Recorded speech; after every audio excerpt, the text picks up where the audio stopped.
Donc cette année, mon cours de physiologie digestive se démarque en deux chapitres. Un premier chapitre de généralité sur le tube digestif et un deuxième chapitre sur la motricité digestive, puisque au cours de cette année, nous allons essentiellement étudier la motricité digestive, alors que tous les phénomènes de sécrétion, digestion, absorption seront étudiés en deuxième année de médecine. Concernant le premier chapitre sur les généralités sur le tube digestif, dans un premier temps, je vous parlerai du rappel anatomique sur le tube digestif pour que vous ayez une idée des différents aspects et des organes composant le tube digestif. Et puis, dans un deuxième temps, nous étudierons les fonctions du tube digestif qui sont au nombre de 5. Motricité, digestion, sécrétion, absorption, immunité. Ce sont des fonctions qui sont globalement liées les unes aux autres et qui sont capitales dans la fonction générale du tube digestif. Et puis, nous aborderons ce qu'on appelle les cellules endocrines et paracrines du tube digestif, qui sont des cellules qui sont partie intégrante au niveau de la paroi digestive et qui ont une action importante dans les phénomènes de sécrétion, d'absorption. Et puis après, nous étudierons le mécanisme d'action hormonale digestive. Vous verrez qu'il y a plusieurs mécanismes, neurocrines, endocrines, paracrines, qui ont chacun une caractéristique particulière. Nous aborderons ensuite la circulation splanchnique, puisque le tube digestif a besoin d'une vascularisation qui vient des troncs cœliaques, mésentérique supérieur et mésentérique inférieur. Et vous verrez qu'en pathologie, lorsqu'il y a une atteinte de cette circulation splanchnique, il peut y avoir une souffrance au niveau du tube digestif, ce qu'on appelle une ischémie. Et puis nous finirons ce premier chapitre par le système nerveux, qui est important au niveau du tube digestif, puisque nous verrons qu'il y a au sein du tube digestif un système nerveux intrinsèque que l'on appelle le petit cerveau, par opposition au cerveau plus noble, et puis le cerveau du tube digestif, le petit cerveau, est relié au système nerveux central par le système nerveux extrinsèque, au système nerveux autonome, qui comprend le système nerveux sympathique et parasympathique. Ce qui fait qu'en permanence, votre tube digestif informe le cerveau de son contenu, de sa sécrétion, etc. Et en même temps, le cerveau est capable de moduler la fonction du tube digestif. Nous allons voir maintenant donc un bref rappel de l'anatomie du tube digestif, de façon à vous situer les différents organes dont je vais parler au cours de mon cours de physiologie digestive. Vous avez donc ici un schéma anatomique du tube digestif, sur lequel vous pouvez voir l'estomac, qui a une forme d'outre. L'œsophage n'est pas matérialisé ici, on ne le voit uniquement que sous la forme de sa partie inférieure. Vous pouvez voir derrière le foie et qui se jette dans l'estomac. Puis fait suite à l'estomac le duodénum, dans lequel est enchâssé le pancréas. Ensuite, vous avez l'intestin grêle, dont fait déjà partie le duodénum, mais auquel fait suite après le duodénum le jéjunum, puis la partie terminale de l'intestin grêle qui est l'iléon, qui se jette dans le côlon au niveau du cécum, qui est ce cul-de-sac sur lequel vous pouvez voir brancher l'appendice. Vous avez donc ensuite dans le côlon le cécum dont je viens de parler, le côlon ascendant, cette portion verticale. Ensuite, vous avez le côlon transverse qui est situé entre l'angle droit qui est situé sous le foie et l'angle gauche qui est situé sous la rate. Puis lui fait suite le côlon descendant, la partie verticale, puis le côlon sigmoïde en forme de S, le rectum, puis l'anus. Est matérialisé également sur cette diapositive le foie, cette glande endocrine qui est assez volumineuse, le pancréas dont j'ai parlé. Vous avez également matérialisé sur ce schéma le système veineux. Je n'ai pas matérialisé le système artériel avec les veines mésentériques supérieures, inférieures, le tronc porte. Sur cette coupe du tube digestif, vous avez représenté les différentes couches du tube digestif que sont successivement la muqueuse, la sous-muqueuse, la musculeuse qui est constituée de 2 couches, longitudinale externe et circulaire interne, et puis la séreuse. Vous pouvez voir qu'il y a 2 plexus nerveux qui sont situés l'un dans la sous-muqueuse, que l'on appelle le plexus sous-muqueux, et l'autre qui est situé entre les 2 couches musculeuses, que sont la longitudinale externe et la circulaire interne, qu'on appelle le plexus myentérique. Cet ensemble de plexus est constitué de très nombreux neurones qui vont assurer un fonctionnement autonome au tube digestif, je vous en reparlerai plus loin, et c'est ce qui constitue ce qu'on appelle le système nerveux intrinsèque. Nous allons voir maintenant dans ce chapitre les 5 grandes fonctions du tube digestif. Vous avez 5 fonctions principales du tube digestif. La première fonction est une fonction de motricité que l'on va voir essentiellement cette année. La motricité assure la propagation des aliments le long du tube digestif. Elle est essentiellement due à la composante musculaire lisse du tube digestif qui comprend deux couches, comme je vous en ai parlé un peu avant, la couche longitudinale externe et la couche circulaire interne. Et je vous ai dit qu'il y avait des plexus nerveux intrinsèques, à savoir le plexus sous-muqueux que l'on appelle le plexus de Meissner et le plexus mi-entérique, le plexus d'Auerbach. La deuxième fonction, c'est la fonction de sécrétion. Donc il y a une sécrétion salivaire au niveau des glandes salivaires, une sécrétion gastrique au niveau de l'estomac, une sécrétion pancréatique par le pancréas, une sécrétion biliaire et une sécrétion intestinale au niveau de l'intestin grêle et du côlon. Nous verrons ces sécrétions essentiellement l'année prochaine en deuxième année de médecine, mais je vous en toucherai un petit mot déjà cette année. Dans ces sécrétions, vous avez une composante importante qui est une composante d'eau. Vous retrouvez également des électrolytes, du sodium, du potassium, du chlore, du bicarbonate.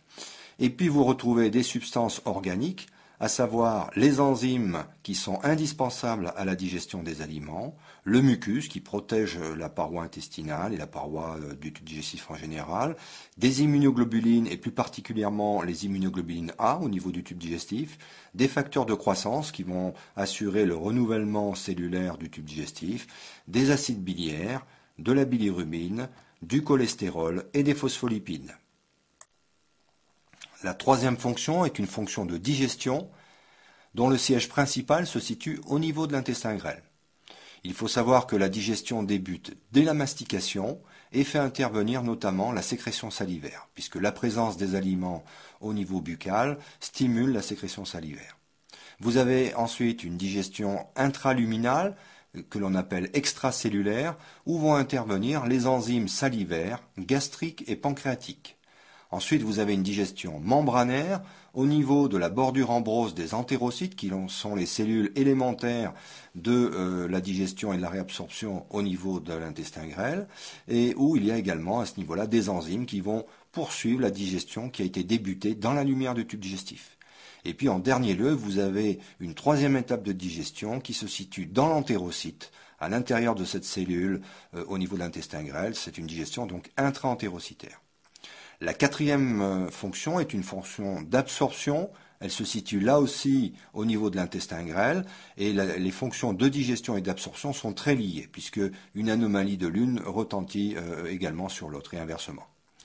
L'absorption est la résultante de flux permanents et abondants d'eau et de substances dissoutes de la lumière du tube digestif vers le milieu extracellulaire et inversement. Elle participe donc à la régulation du milieu intérieur.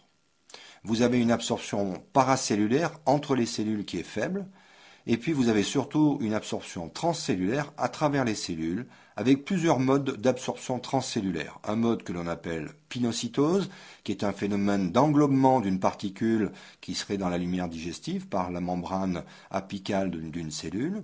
Puis vous avez ce qu'on appelle la diffusion passive, ou le terme solvent drag des anglo-saxons. Et puis vous avez ensuite un transfert par combinaison chimique qui fait intervenir un transporteur. Et vous avez deux types de transferts par combinaison chimique. Un transfert actif qui va consommer de l'énergie au niveau de la cellule. Donc la cellule va devoir fournir de l'énergie pour effectuer ce transfert actif. Et vous avez ce qu'on appelle une diffusion facilitée dans laquelle il n'y a pas de consommation d'énergie. Enfin, la cinquième fonction est une fonction importante également, qui est une fonction d'immunité, puisque la muqueuse digestive ou les muqueuses digestives dans leur ensemble représentent une surface d'échange considérable elle est au contact d'un environnement riche en antigènes d'origine alimentaire, microbien ou viral, comme on peut le voir au niveau de la peau ou du tissu respiratoire.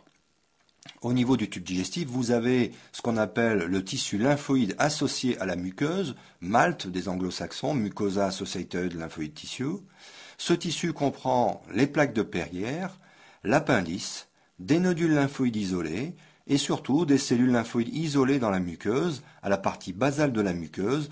Il faut savoir qu'il y a au niveau de l'intestin grêle, par exemple, une cellule lymphoïde ou lymphocytaire pour 6 entérocytes. Et enfin, vous avez les fameuses immunoglobulines A de type sécrétoire. Au cours de ce chapitre, je vais vous parler maintenant des cellules endocrines et des cellules paracrines du tube digestif qui interviennent dans les phénomènes de régulation, de la sécrétion, de la motricité par exemple. Les cellules endocrines et paracrines du tube digestif sont disséminées dans la muqueuse digestive, et ceci du cardia, qui est la jonction entre l'œsophage, le bas de l'œsophage et l'estomac, jusqu'au rectum, qui est la partie terminale du tube digestif juste avant l'anus. Il s'agit de cellules que l'on appelle claires parce qu'elles ne fixent pas les colorants habituels. On dit qu'elles sont argentaphines parce qu'elles réduisent les sels d'argent, et elles sont argyrophiles parce qu'elles captent les sels d'argent que l'on peut ensuite réduire. Vous avez deux types de cellules endocrines paracrines. Les plus importantes sont ce qu'on appelle les cellules ouvertes, que vous pouvez voir sur le petit schéma qui est matérialisé ici. C'est cette cellule avec ses petits replis. C'est une cellule qui est en contact avec la lumière du tube digestif. À l'opposé, moins nombreuses, vous avez des cellules fermées que l'on appelle cellules paracrines, qui sont situées à la base des autres cellules, qui sont enchâssées sous les autres cellules et qui n'atteignent pas donc la lumière digestive. Ces cellules ont un mode d'action local.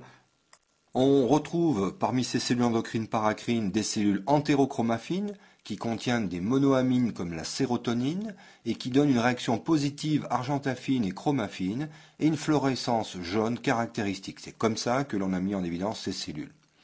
À côté, vous avez des cellules non entérochromaffines qui représentent en fait la majorité des cellules.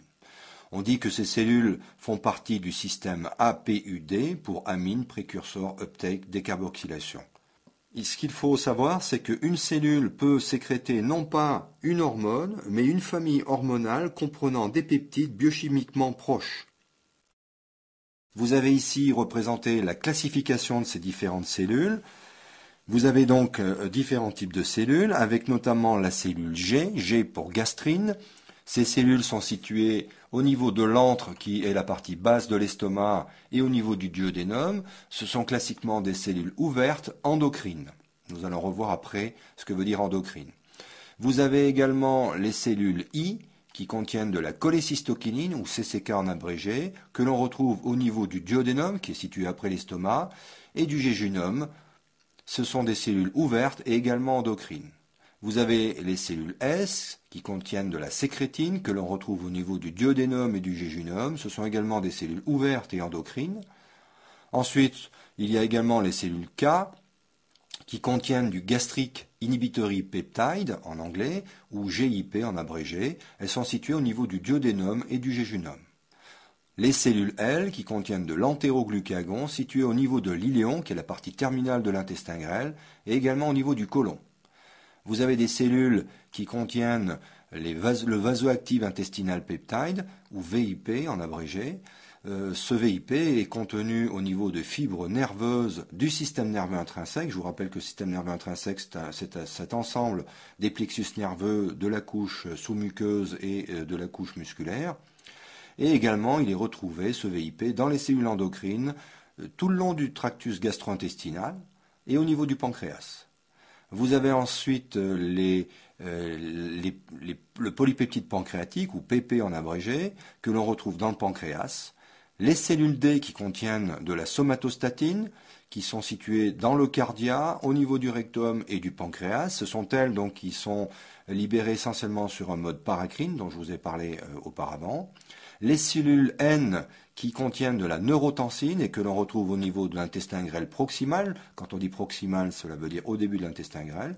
Elles ont un mode de sécrétion paracrine. Vous avez ensuite les cellules grand M petit o qui contiennent de la motiline, qui intervient dans la motricité digestive, qui est un stimulant de la motricité digestive, notamment à la partie haute du tube digestif. Ensuite, vous retrouvez les cellules EC pour les cellules entérochromaffines qui contiennent de la sérotonine ou 5-HT en abrégé, des encéphalines, de la substance P ou SP en abrégé, et qui sont situées dans le système nerveux intrinsèque, dans le pylore, dans le grêle et jusqu'au niveau du côlon. Nous allons voir maintenant les mécanismes d'action hormonale digestive, et je vais vous détailler les trois différents types de mécanismes d'action. Vous avez trois effets concernant le mécanisme d'action hormonale digestif. Le premier effet est un effet neurocrine, vous avez également un effet endocrine et un effet paracrine. Ce qu'il faut savoir, c'est que l'origine du peptide qui est libéré est différente suivant ces trois types d'effets. Concernant le premier effet, l'effet neurocrine, l'origine du peptide est nerveuse. C'est le cas notamment pour la libération de VIP, de somatostatine et de substance P. C'est-à-dire que le peptide, qui est matérialisé ici sur ce schéma par ces petits points noirs, est libéré à l'extrémité d'un nerf qui est dans le tube digestif. Et ce peptide va agir sur la cellule qui est matérialisée ici, qui est au contact de la lumière du tube digestif. Le deuxième effet est un effet endocrine. Le peptide, dans ce cas-là, est sécrété par une cellule endocrine qui est située à distance et qui est véhiculée par le sang. Donc le peptide est matérialisé par ces points noirs, il est libéré par une cellule qui est à distance de l'autre cellule qui est sur la gauche et qui est au contact du tube digestif. Ce peptide est libéré et puis véhiculé par le sang et va agir sur cette cellule qui peut être à distance de la première. C'est le cas notamment pour la gastrine, la cholécystokinine et la sécrétine. Le troisième mode d'action est un mode d'action paracrine, on en a déjà parlé, c'est-à-dire qu'il s'agit d'une stimulation locale. C'est le cas notamment de la somatostatine, de la neurotensine et de l'entéroglucagon. Je vous ai dit que dans le mécanisme d'action paracrine, c'est une cellule qui est très proche d'une autre cellule, comme vous pouvez le voir sur ce schéma, et qui va agir directement sur cette cellule en libérant ces peptides. Nous allons parler maintenant du renouvellement cellulaire des muqueuses digestives qui interviennent dans les phénomènes de régénération du tube digestif dans des conditions physiologiques et notamment pathologiques. La durée de vie de la plupart des cellules du revêtement muqueux digestif est de l'ordre de quelques jours. Pour vous donner un exemple, au niveau de l'intestin grêle, vous avez un renouvellement de l'ordre de 1 million de cellules par minute, ce qui est bien entendu très important. Vous avez 3 étapes dans la migration. Vous avez une étape de multiplication cellulaire au niveau d'un secteur de prolifération avec des phases G1, S, G2, M. Il faut savoir que la phase G0 est une phase de réserve. Et en général, la durée du cycle cellulaire de G1 à M est de l'ordre de 24 heures. Vous avez ensuite une étape de différenciation, qui est une étape de migration hors du secteur de prolifération, au cours de laquelle vous avez, dans un premier temps, une maturation avec synthèse des ARN messagers, et puis formation d'un équipement enzymatique qui assure une différenciation fonctionnelle à la cellule. Puis ensuite, vous avez une élimination des cellules sénescentes qui ont vieilli à la surface de la muqueuse au sommet des villosités. Pour vous donner une idée sur ce petit schéma, donc vous avez à gauche le cycle cellulaire avec les différentes phases, et puis à droite, vous avez ce dont je viens de vous parler, à savoir le secteur de division cellulaire à la base des replis de la muqueuse intestinale, numéro 1. Le secteur 2, c'est le secteur de maturation et d'élaboration des ARN messagers. Le secteur 3, c'est un secteur fonctionnel. Et puis le secteur 4, le secteur d'élimination cellulaire. C'est-à-dire que les cellules vont remonter progressivement vers le haut, ce qu'on appelle des villosités, de ces replis de la muqueuse intestinale. Et pour mourir au sommet de ces villosités, elles sont remplacées au fur et à mesure. Le renouvellement cellulaire dans le tube digestif. Au niveau de l'œsophage, il faut savoir que le temps de migration et de durée de vie des cellules est de l'ordre de 8 jours. Au niveau de l'estomac, c'est une particularité. Vous avez au niveau de l'estomac ce qu'on appelle les cellules pariétales acidosécrétrices. Ce sont les cellules qui sécrètent l'acide chlorhydrique. Vous savez que l'estomac a essentiellement une fonction de sécrétion d'acidité, d'acide chlorhydrique. La durée de vie de ces cellules, vous voyez, est beaucoup plus importante. Elle est de l'ordre de 1 an. Au niveau de l'intestin grêle, le temps de migration est de l'ordre de 3 à 5 jours, et au niveau du côlon, le temps de migration est de l'ordre de 4 à 6 jours. Donc vous voyez que globalement, les durées sont les mêmes, excepté au niveau de l'estomac, au niveau de ces fameuses cellules pariétales acidosécrétrices. Nous allons voir maintenant la variation du renouvellement cellulaire. Il y a une variation circadienne, c'est-à-dire que vous avez un index mitotique qui augmente par la période nocturne, par exemple. Il y a une variation importante en fonction du cycle alimentaire. À chaque repas, vous avez une desquamation superficielle de la muqueuse, c'est-à-dire que vous avez une régénération de la muqueuse. Au contraire, lorsque vous êtes dans une période de jeûne, vous avez une diminution de l'activité proliférative intestinale. Par exemple, une alimentation parentérale prolongée, c'est-à-dire une alimentation par voie veineuse prolongée, quand les gens par exemple ne peuvent pas manger par la bouche, eh bien on sait que cette alimentation parentérale prolongée diminue l'activité enzymatique des entérocytes, les entérocytes étant ces cellules élémentaires qui interviennent dans la digestion et l'absorption au niveau de l'intestin grêle. La flore intestinale également est importante, elle a un effet positif, elle favorise le renouvellement cellulaire. Vous avez également la lactation, qui est importante bien entendu chez le petit bébé, et qui a un effet positif. Vous avez également des phénomènes de réparation épithéliale, c'est-à-dire que ce renouvellement cellulaire sert à réparer l'épithélium au cours d'une radiothérapie, au cours des radiations ionisantes, quand les gens ont une radiothérapie, par exemple sur le tube digestif, lorsqu'ils ont pris des antimitotiques pour un cancer, par exemple, et on sait également qu'il y a une hypertrophie compensatrice après résection de l'intestin grêle, c'est-à-dire que si vous enlevez une partie de l'intestin grêle, la partie restante va s'hypertrophier pour pallier à la perte de l'autre partie.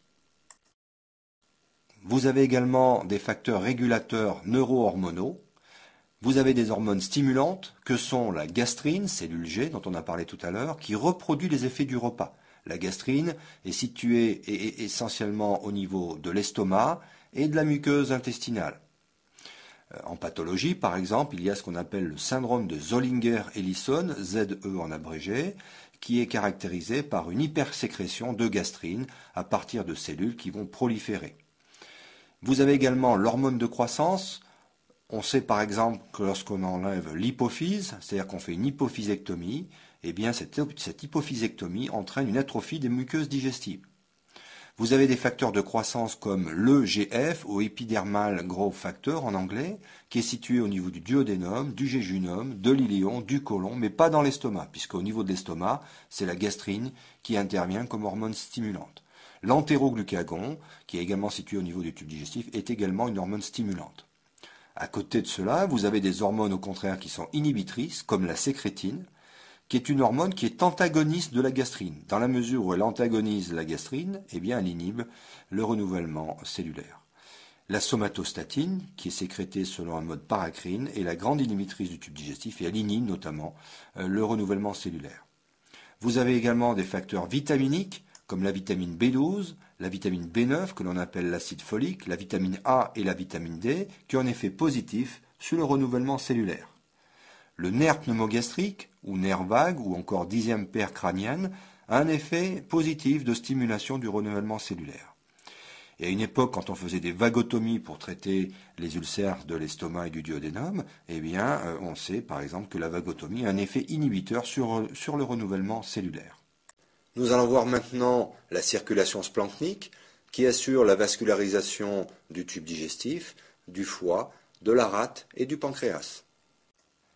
La circulation splanchnique correspond au territoire perfusé par les artères cœliaques, mésentériques supérieures et mésentériques inférieures, et ce territoire est drainé par les veines sus-hépatiques. Ce territoire irrigue tout le tractus gastro-intestinal, le foie, le pancréas et la rate. Chez un sujet au repos, par exemple, le territoire splanchnique reçoit la plus grande partie du débit cardiaque. Il est caractérisé par des terminaisons noradrénergiques qui sont très nombreuses sur les artérioles et les vénules splanchniques, qui assurent une vasoconstriction de ce territoire et assurent un apport de sang lors de l'exercice musculaire ou en cas d'hémorragie, permettant le rôle propre des fonctions digestives et un rôle majeur dans l'homéostasie circulatoire de l'organisme. Le sang de la circulation splanchnique franchit deux réseaux capillaires dans l'organisme irrigué et dans le foie, et ils sont séparés par la veine porte. La presque totalité du sang splanchnique gagne la veine cave inférieure par les veines sus-hépatiques. Cette circulation splanchnique est importante dans les phénomènes de sécrétion gastro-intestinale. Il y a en moyenne 7 litres par jour de sécrétion, auxquels s'ajoutent 2 litres de liquide, que l'on appelle les ingestats, l'eau de boisson par exemple, ce qui fait environ un total de 9 litres que le tube digestif devra réabsorber. C'est ce qui fait intervenir la microcirculation gastro-intestinale, qui a un rôle majeur dans le maintien de l'équilibre hydroélectrolytique. Il faut savoir que le débit sanguin dans la muqueuse intestinale est très important, puisqu'il est de l'ordre de 5 ml par gramme de tissu. L'endothélium vasculaire du tube digestif est caractérisé par des cellules peu jointives, c'est-à-dire qu'il y a une fenestration qui augmente la conductivité hydroélectrolytique, c'est-à-dire que ces cellules sont un peu poreuses. Vous avez un petit schéma de la circulation de l'axe villosité. Au niveau de cet axe villositaire, il y a une proximité, comme vous pouvez le voir, des vaisseaux afférents, c'est-à-dire qui arrivent vers la villosité, la petite flèche qui va vers la villosité, et des vaisseaux efférents, c'est-à-dire des vaisseaux qui repartent de la villosité. Il y a de ce fait une diffusion d'oxygène à contre-courant, dans la mesure où l'oxygène est un gaz très diffusible, et du fait de la proximité de ces vaisseaux afférents et efférents, eh bien, il y a une diffusion d'oxygène à contre-courant quand le débit mésentérique diminue. En cas d'anoxie, vous avez une aggravation de ces phénomènes, et à terme, vous avez une nécrose de l'extrémité de la villosité. Nous allons faire maintenant un rappel sur la motricité du tube digestif et voir les principales caractéristiques du muscle lisse digestif. Sur ce schéma, donc, figure le tube digestif et le système nerveux central. C'est pour vous expliquer que le tube digestif n'est pas isolé, mais il est relié au système nerveux central par ce qu'on appelle le système nerveux extrinsèque ou le système nerveux autonome, parasympathique et sympathique. Sur ce schéma, vous pouvez voir au niveau d'un fragment du tube digestif qu'il y a à l'intérieur de ce tube digestif un ensemble de neurones qui constituent ce dont je vous ai parlé, c'est-à-dire le système nerveux intrinsèque. Ce système nerveux intrinsèque et ce tube digestif donc est relié au système nerveux central par le système parasympathique qui est classiquement excitateur à droite sur le schéma et le système sympathique qui est classiquement inhibiteur à gauche sur le schéma. Vous pouvez voir qu'en ce qui concerne chacun de ces systèmes, il y a deux neurones, c'est un système à deux neurones, avec un premier neurone qui part pour la voie parasympathique du noyau moteur du vague, du pneumogastrique, qui est situé au niveau du bulbe, et ce premier neurone, que l'on appelle aussi une fibre préganglionnaire qui constitue le nerf pneumogastrique, s'articule avec un deuxième neurone qui est à l'intérieur du système nerveux intrinsèque. Vous voyez que le médiateur qui est libéré à chaque extrémité est de l'acétylcholine. Le système sympathique, lui, le premier neurone part de la moelle et s'articule avec un deuxième neurone au niveau d'un ganglion sympathique. Le deuxième neurone va ensuite à la fois se distribuer au niveau de la paroi digestive, du muscle notamment, et il envoie également un rameau qui va inhiber essentiellement la transmission cholinergique entre les deux neurones cholinergiques du système parasympathique. Ce qui est représenté sur ce schéma, c'est surtout la voie motrice, à la fois parasympathique et sympathique, c'est-à-dire que c'est ce qu'on appelle la voie efférente, avec des neurones qui partent du bulbe pour le parasympathique et de la moelle pour le sympathique, et qui vont se distribuer au tube digestif. Il faut savoir que, inversement, vous avez des fibres que l'on appelle afférentes, qui partent du tube digestif, et qui remontent dans le sens inverse, à la fois en cheminant en sens inverse dans le parasympathique et en sens inverse dans le sympathique. Ces fibres ne sont pas matérialisées ici pour ne pas compliquer le schéma, mais ces fibres vont véhiculer l'information qui vient du tube digestif et qui va informer le cerveau et la moelle épinière de ce qui se passe au niveau du tube digestif. Le système nerveux intrinsèque, qui est matérialisé ici au niveau du tube digestif, assure une autonomie au tube digestif, c'est-à-dire que si vous isolez complètement le tube digestif, eh bien ce tube digestif est capable, grâce à ce système nerveux intrinsèque, d'assurer une motricité autonome, une sécrétion, etc. Mais en temps normal, bien entendu, le tube digestif n'est pas isolé dans l'organisme et il est relié donc au système nerveux central par ce système sympathique et parasympathique. En ce qui concerne ce système nerveux intrinsèque, c'est ce qu'on appelle le gut brain en anglais ou le petit cerveau par opposition au cerveau plus noble. C'est donc un réseau nerveux continu de l'œsophage au canal anal, comme vous avez pu le voir brièvement sur le schéma précédent. Ce système nerveux intrinsèque, que l'on appelle également aussi système nerveux entérique, assure une fonction intégrative et donc un fonctionnement coordonné du tube digestif. Il comprend des récepteurs mécaniques qui sont sensibles à la distension, par exemple, thermiques qui sont sensibles à tout ce qui est température, chimique, au contenu chimique du tube digestif. Ces récepteurs sont reliés par des interneurones qui vont faire le relais avec des motoneurones qui sont constitués dans les plexus dont je vous ai parlé, mi-entérique et sous-muqueux. C'est ce qu'on appelle la voie finale commune. Il s'ensuit une initiation, une prolongation ou une inhibition d'une activité sécrétoire ou motrice. Le système nerveux intrinsèque est le support de multiples réflexes courts intramuraux, c'est-à-dire des réflexes qui se situent à l'intérieur du tube digestif et qui ne font pas forcément intervenir le système nerveux extrinsèque. Mais, comme je vous l'ai dit précédemment, en temps normal, le système nerveux intrinsèque est connecté au système nerveux central par le système nerveux extrinsèque, SNE en abrégé. Ce système nerveux extrinsèque est constitué à la fois du parasympathique, comme on vient de le voir, et du sympathique. Et je vous ai dit qu'ils étaient classiquement antagonistes, c'est-à-dire que le parasympathique est plutôt stimulant, notamment de la motricité, alors que le sympathique est inhibant. Il faut savoir que ce sont des nerfs mixtes, comme je vous en ai parlé. Je vous ai parlé d'un contingent moteur que l'on voyait sur le premier schéma, mais il faut savoir que ce sont surtout des nerfs à prédominance de fibres afférentes. 90% pour le parasympathique, 50% pour le sympathique. C'est-à-dire que ces nerfs mixtes contiennent essentiellement des fibres qui véhiculent l'information du tube digestif vers le système nerveux central. Dans le parasympathique, dans le système parasympathique, vous avez deux contingents. Un contingent bulbaire et un contingent sacré. Nous allons les voir successivement. Le contingent bulbaire est constitué d'un premier neurone qui, comme je vous l'ai montré sur le premier schéma, part du bulbe, du noyau moteur du vague ou du noyau moteur du nerf pneumogastrique et également du noyau ambigu. Ce premier neurone qui constitue en fait le nerf pneumogastrique libère à son extrémité de l'acétylcholine et s'articule ainsi avec un deuxième neurone qu'on appelle neurone postganglionnaire qui est situé, comme vous l'avez vu sur le premier schéma, à l'intérieur du tube digestif au niveau des plexus mi-entériques d'Auerbach. Le médiateur chimique qui est libéré par ce neurone postganglionnaire est également de l'acétylcholine. Ce contingent bulbaire se distribue à tous les vaisseaux hépatopancréatiques et au tractus gastro-intestinal jusqu'au niveau du côlon transverse. Le deuxième contingent est le contingent sacré.